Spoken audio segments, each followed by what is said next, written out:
গভীর রচনা। আমি তো মনে করেছি বৃষ্টি বাদলায় মনে হয় আপনাদেরকে পাবো না, কিন্তু দেখা গেল আজকেই মানুষ বেশি এসেছে। কথা বলতে কিনা? আচ্ছা, এবার আবারও কি তেলাওয়াত করবে ইনশাল্লাহ? আওয়াজটা কি জোরে হবে? হবে ইনশাল্লাহ। সন্তুষ্টি কেমন হবে? একজনের জবান খুলে বলেন তিনি কে? আরো বড় করে বলে তিনি কে?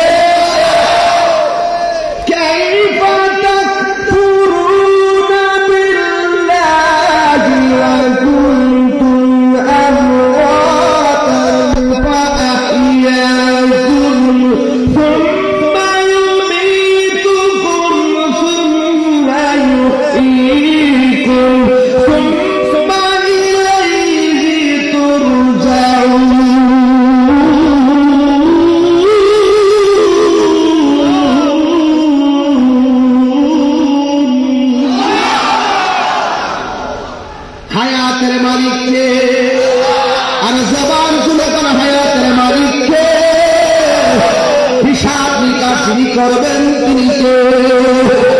এই জন্য যুবক ভাইরা হাসরের ময়দান দেখায় হয়ে যাবে। এই দুনিয়া ছেড়ে আমাদেরকে চলে যেতে হবে। চলে যাওয়ার পরে আমরা হাসরের ময়দানে উলঙ্গ অবস্থায় উঠবো। কি অবস্থায়?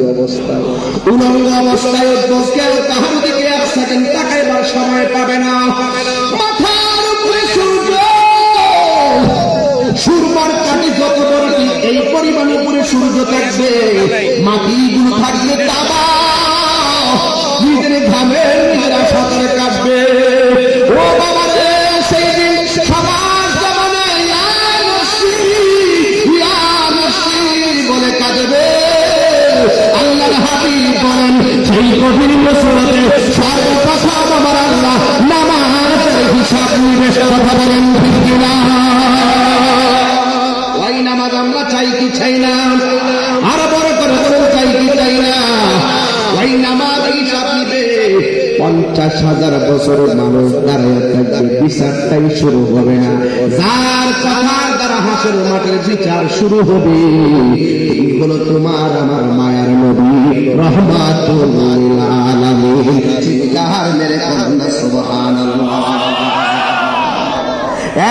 যুবক ভাইরা আমার, তার মানে প্রমাণ হয়ে গেল এই দুনিয়ায় যা কিছু করব হিসাব আছে না নাই? আর জোরে কোন আছে না নাই?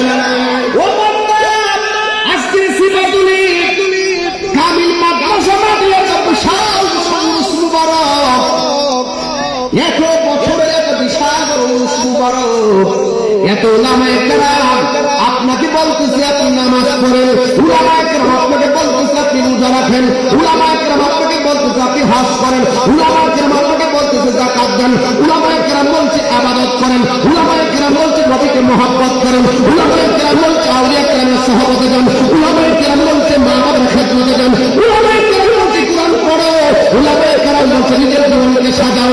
আল্লাহ দিয়ে তোমাকে এই আল্লাহ দিয়ে খালাকাকে ফাতাওয়া কাফাদারাত বিআই সূরাতিন মা শাআ রাক্কাবাক। যেই রব তোমাকে এত সুন্দর করে বানাইছে, তোমাকে কিসে তোমার রব থেকে দূরে সরাইয়া রাখছে? এই জন্য যুবক ভাইয়ের আমার জবানটা খুলে কোন আমরা উপরে গোপনে যা করি না কেন দেখেন একজন তিনি কে? সত্যি তো? এই বিশ্বাস আছে তো? আর আছে কিনা বলে ভাইয়ের আমার? জাররা জাররা পরিমাণ হিসাব তিনি নেবেন। আল্লাহ যাওয়ার মাইকে ক্রিয়েটর।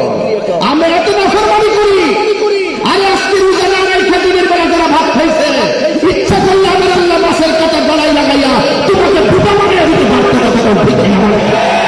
তুমি যে কত রাত্রে সেই নামাজ না পড়িয়া রাত্রিবেলা ঘুমাই বসিয়া তুমি সেই খাওয়ার পর ফজর না পড়ে ঘুমাই গেছো, ইচ্ছা করলে ঘুমের পর আল্লাহ আমাকে ফেরাই সিস্টেম হয়ে করতে পারতো।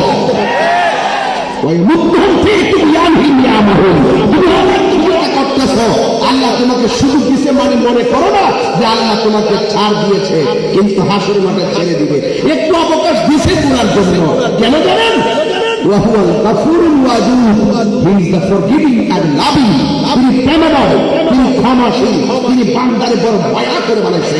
হি is the first, last, open and secret our creator and almighty. There is no god but Allah. তিনি ছাড়া কোনো মাবুদ নাই। তিনি সৃষ্টিকর্তা, তিনি সর্বশক্তিমান। হি ইজ দ্য ফরগিভিং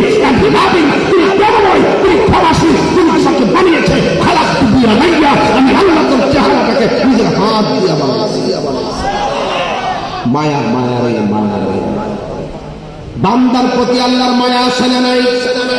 আল্লাহ দুনিয়াকে ছাড় দিয়েছে, কিন্তু হাসরের ময়দানে ছেড়ে দেবে না।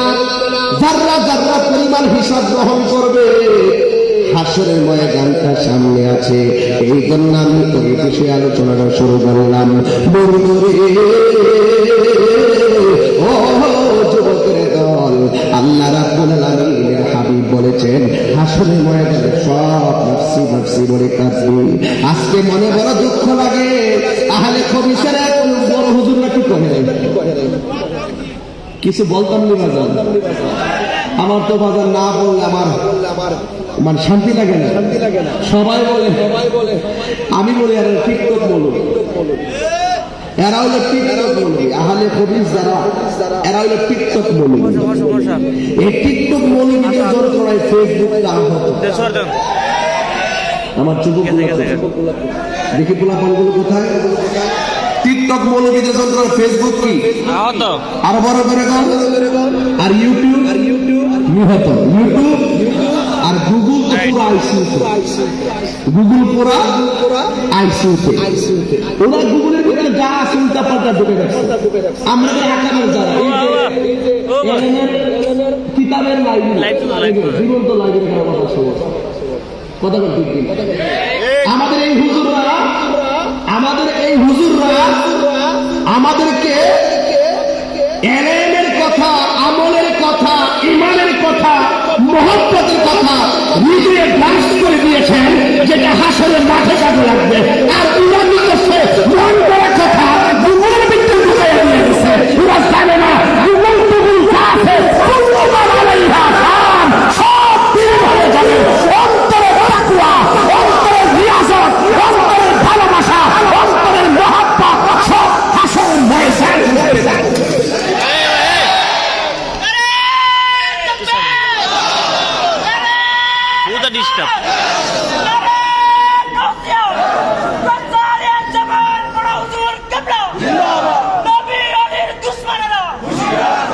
আল্লাহু আকবার, জোরে কর।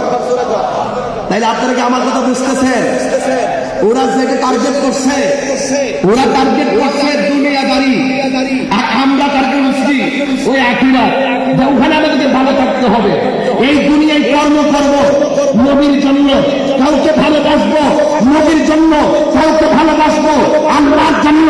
এটা এখানে বসা হাদিস শরীফের মধ্যে আছে, হাসরের ময়দান যেদিন কায়েম হবে, সকল মানুষ যেদিন নাফসি নাফসি বলে কাঁদবে, সেই দিন আল্লাহ পাক সাত শ্রেণীর মানুষকে আর সে আদিমিকে ছায়া দিবে। এক শ্রেণী হলো আল্লাহর জন্য যদি কেউ কাউকে ভালোবাসে, এই প্রকৃতির মানুষগুলোকে নবীর জন্য যদি কেউ কাউকে ভালোবাসে, এই প্রকৃতির মানুষগুলোকে আল্লাহ পাক আর সে আদিমিকে ছায়া দিয়ে দিবে। ওরা দুনিয়াদারি নিয়ে আছে। এই টিকটক মৌলবীদের টুকটাক কথায় যখন সিফাতুলিতে কোনো সমস্যা সৃষ্টি হয়, এদেরকে ঠিকঠাক করতে গেলে নিজামের হুজুরের মতন হুজুর দরকার আছে, সারা হুজুরের মতন দরকার আছে। আছে কিনা বলেন না কেন? যুবক ভাইয়ের আমার, পরিষ্কার কথা, আমাদের আকাবেরদেরকে আমরা বিশ্বাস করি কি করি না? ওনারা আমাদেরকে বলেছেন হাসরের মাঠে রাসূল সুপারিশ করবেন, হাদিস থেকে বলেছেন, দলিলের মূলে বলেছেন, এটাই আমরা বিশ্বাস করি। হয়তো আপনি মাদ্রাসায় পড়েন নাই, কিন্তু এই উলামায়ে কেরামদের কথা বিশ্বাস করতে হবে। কথা কোন ঠিক না ঠিক? আর যেই সমস্ত পেশাবরা বলে হাসরের ময়দানে নবী সুপারিশ করতে পারবে না, নবী নাকি বলবে আমার নেকির পাল্লা ভারী হয়, নাকি বদের পাল্লা ভারী হয়। নাউজুবিল্লাহ কোন না কেন? আরে বড় করে নাউজুবিল্লাহ কোন? এরা কি মৌলবী হইতে পারে? এরা কি আলেম হইতে পারে?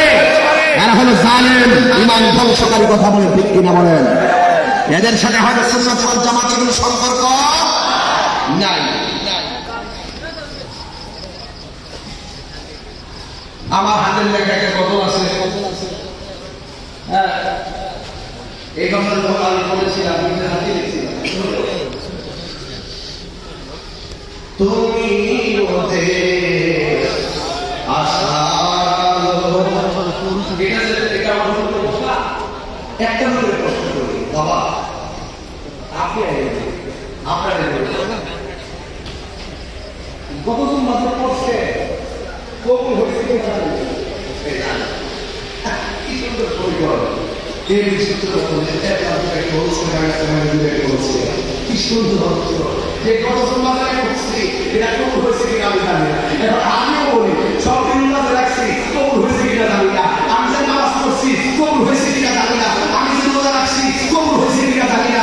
আমি যে হজ উমরা করছি কবুল হয়েছে কিনা আমি জানি না। আমি যে দান করছি কবুল হয়েছে কিনা জানি না।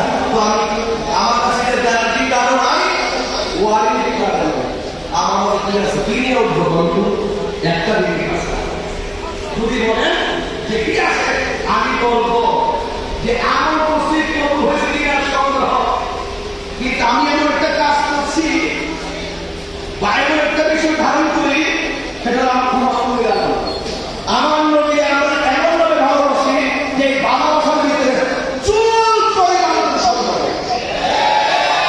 এই জন্য এদিকে খেয়াল করে বলতেছি কিচ্ছু নেই আমার নবী আছে এখানে আমরা হাসনা করবো কথা ঠিক কিনা বলেন ঠিক কিনা বলেন তুমি